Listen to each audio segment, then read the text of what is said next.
Hey everyone, in today's vlog, we're talking about ways to generate opportunities within your database, whether it be with your sphere of influence, your past clients, and leads, without one time asking if they're buying or selling anytime soon, or if they know of anyone who's thinking about selling.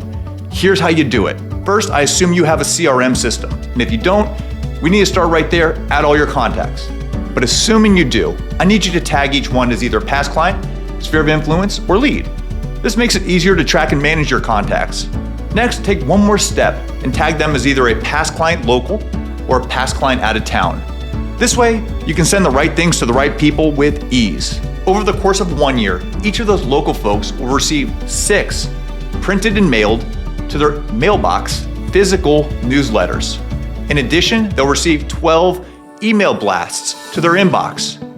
For local folks that you've transacted with, you also send an anniversary card on the date of their purchase or sale anniversary, and you'll send a CMA to make sure they are up to date on their property value, ideally spaced 6 months apart from the anniversary card. Right there, that's 20 touch points. The only difference is for an SOI lead that is still local, you don't have an anniversary card, and you could always skip the CMA if you feel that's a little bit too salesy. So that's between 18 and 20 touch points in addition to whatever you're doing with your social media and other things we talked about in the last episode. For your CMA, consider sending a beautifully bound physical copy rather than a digital copy. Right now, physical things are cutting through in ways that digital can't. In addition, handwritten notes feel like a dying thing, I understand, but they're always read when received. Literally, someone could write "you're an asshole" in a card and I'll still open it and read it. So for the anniversary card, make sure it's actually handwritten by you. And for people that have left town that are your past clients or sphere of influence, don't underestimate the power of still sending them a physically mailed newsletter 6 times a year, as well as the email newsletter 12 times. Just because they moved doesn't mean they don't know anyone still. So their network may still firmly be in your marketplace, and remaining top of mind without sounding salesy will still pay dividends in those cases. So there you have it. There's 18 to 20 ways you can stay in touch in addition to everything we're doing. How the heck do we create this newsletter? It's really easy. You've already picked out a topic a month, you've already written a blog post, and if you haven't, go back to my last episode. But if you have the blog post, 6 times a year, take your best blog post and put that as a showpiece within your physically mailed newsletter.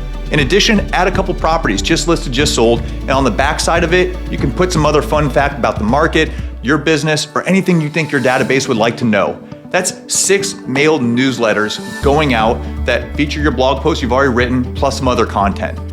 Of the 12 email newsletters, make sure your topic of the month represents one of the 2 going out that month. The second one could be a just listed, just sold, again, something going on in your business, but you've already created this topic of the month. And this is where we're using it in multiple ways to stay in touch.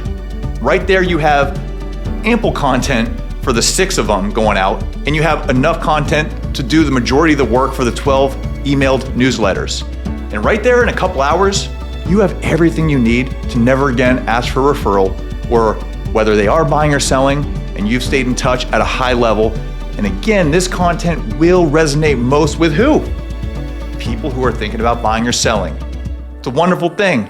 Those who are considering making a move are paying closer and closer attention to marketing content that speaks to their specific problem.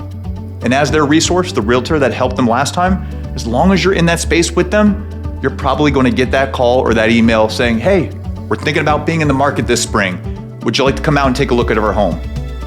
So this is where staying in touch, above all, above content, above everything else, matters most. And here's an 18 to 20 touch point plan to help you do it.